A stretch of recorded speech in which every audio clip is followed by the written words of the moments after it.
Welcome to another deep dive. Today we're digging into a really fascinating ancient text. Yeah, one that's just packed with family sagas, big decisions. And some surprising origins for lineages we think we know well. Absolutely. We've got excerpts here from Abraham's line, descendants' death, and Jacob's birthright. And it really is rich, isn't it? Specific details, twists. Definitely. And profound implications, I think, for how identity and even nations get formed. That's right. So our mission, really, is to unpack Abraham's family tree. It's more complex than you might think.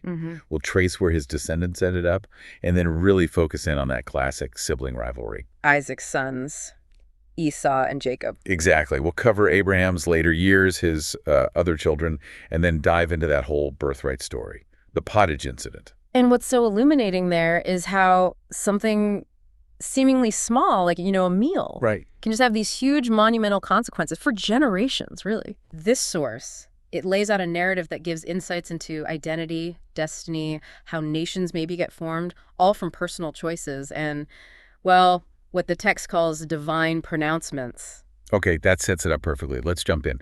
Abraham's final years. They're quite eventful. They really are. So we pick things up after a lot of the stories most people know. And the text says he took another wife, Keturah. Right. And this immediately broadens the picture of Abraham's family, doesn't it? Yeah, beyond Sarah and Hagar. Keturah bore him 6 sons, Zimran, Jokshan, Medan, Midian, Ishbak, and Shua. 6 more sons. And it doesn't stop there. The lineage keeps going. Jokshan has Sheba and Dedan.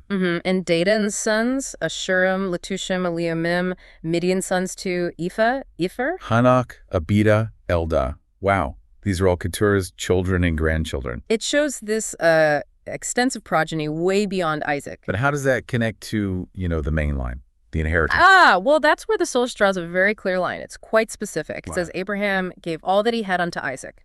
Everything. Right. But he didn't just ignore the others. No, not at all. It actually raises interesting questions about wealth distribution back then. How so? Well, Abraham gave gifts to the sons of his concubines, and Keturah is sort of implied to be in that category here. Okay, gifts. But then what?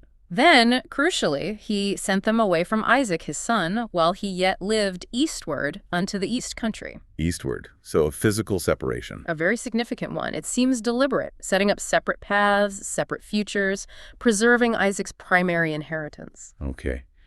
And speaking of departures, Abraham's own death. Yeah. The age is incredible. Yes, 115 years. 175 years old. It's just amazing. He died in a good old age, an old man and full of years, and was gathered to his people. A peaceful end, it sounds like. It does. And what's really fascinating, maybe even a bit surprising, is who buries him. Who? His sons, Isaac and Ishmael, together. Wow. Isaac and Ishmael. After everything. Exactly. It's quite a powerful image of maybe reconciliation, or at least shared duty. Where do they bury him? In the cave of Machpelah. The field Ephron the Hittite sold him, remember, before Mamre. The place he bought specifically for Sarah's burial. That's the one. So Abraham is buried there with Sarah by both his key sons. It really speaks to those family bonds, doesn't it? Even with diverging paths. It does. And right after Abraham's death, the text notes, God blessed Isaac, and Isaac settled near the well Lahairoi. So the focus shifts clearly to Isaac, but not entirely. The text also makes a point of detailing Ishmael's line. Yes, Abraham's son by Hagar the Egyptian, Sarah's handmaid. It gives Ishmael's descendants their own space. And it's quite specific. Very. It lists them, calling them 12 princes according to their nations. Princes, Nebajoth, Kedar, Adbeel, Mibsam. Mishma, Duma, Massa, Hadar, Tema, Jetur, Naphish, and Kedema. 12 of them. And it mentions their towns and castles. These aren't just wandering tribes, they're established. Precisely. These are names connected to actual places, communities, suggesting organized societies, leaders of nations. So Ishmael's line is also foundational for, other nations. Absolutely. And Ishmael himself, the text says, lived to be 137 and 137 years. Still a very long life. And he too was gathered unto his people. Yes. And their territory is defined too. From Havilah unto Shur, that is before Egypt, as thou goest toward Assyria, a significant stretch of land. And that note about his death. He died in the presence of all his brethren. What do you make of that? It could mean a final family gathering, or perhaps just emphasizes their geographical proximity that his people were there.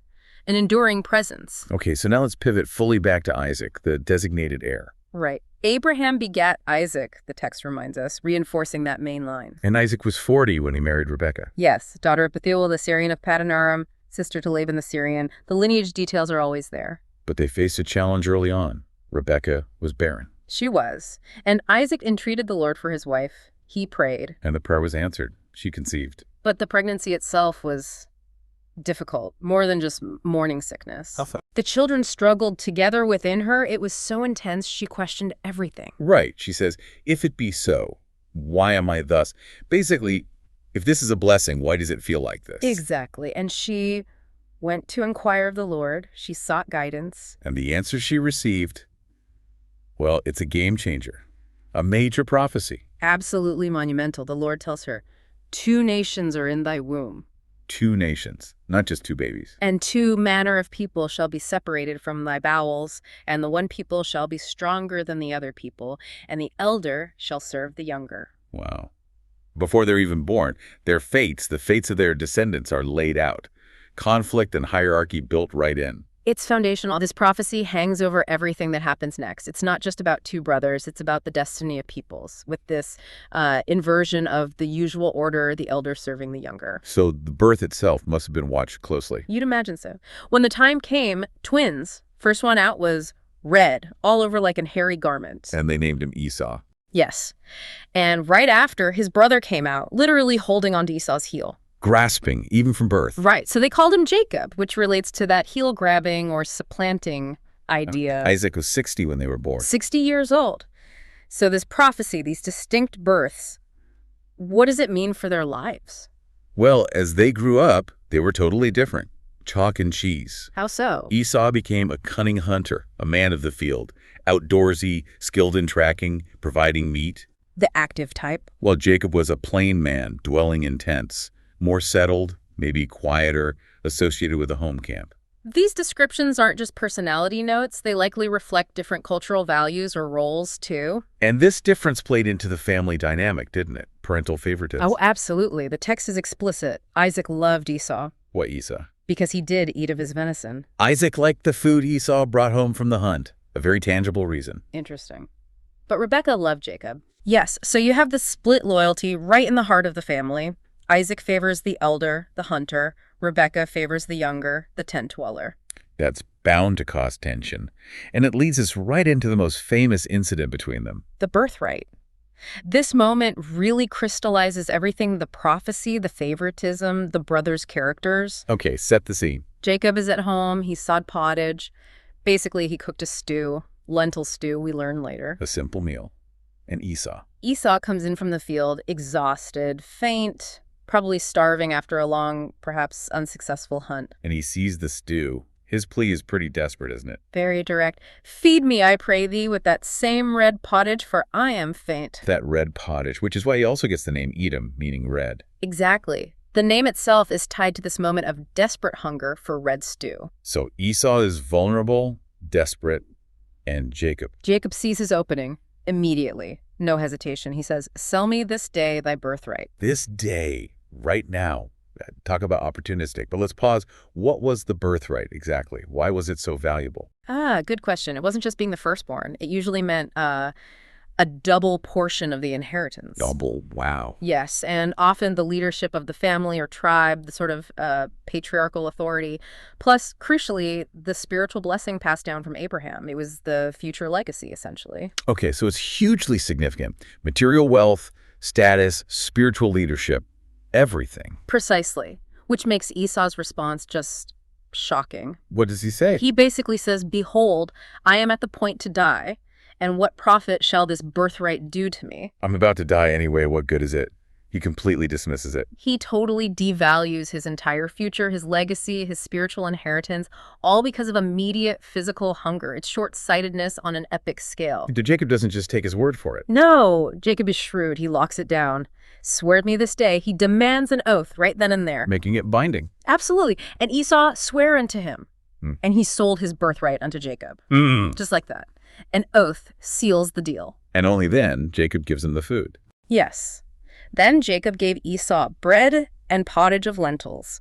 Esau eats, drinks, gets up, and just leaves. Like it was nothing. Exactly. And the text delivers the final judgment on the act. Thus, Esau despised his birthright. Despised it. Strong word. Not just sold, but despised.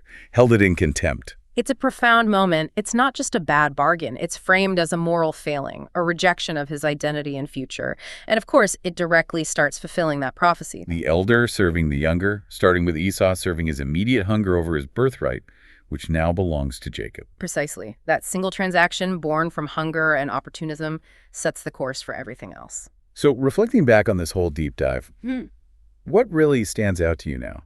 I mean, several things. The sheer breadth of Abraham's family, beyond just Isaac. Right. Keturah's sons, Ishmael's princes. It's a wider network than often remembered. And that moment of Isaac and Ishmael coming together for the burial, that's quite poignant. Yeah, amidst all the separation and diverging paths. Yeah. And then, of course, the twins. The twins. The prophecy hanging over them from the womb. The parental favoritism adding fuel to the fire. And how that culminates in Esau's choice. A moment of weakness, maybe. Or just his character? Perhaps both. But the text frames it as despising something sacred. It lays bare how identity, nationhood, destiny, it's all tangled up in these personal choices, these ancient prophecies. It really makes you think, doesn't it? About our own lives. What birthrights, maybe opportunities, values, long-term goals do we sometimes trade away? Yeah, for immediate comfort or gratification, what red pottage are we chasing? And how do those seemingly small choices, like Esau's impulsive bargain, how do they ripple outwards, shaping not just our own path, but maybe affecting others, perhaps even future generations, in ways we don't foresee? A really powerful thought to end on. We certainly hope this deep dive has given you plenty to chew on. Indeed. Until next time, keep digging for those nuggets of knowledge.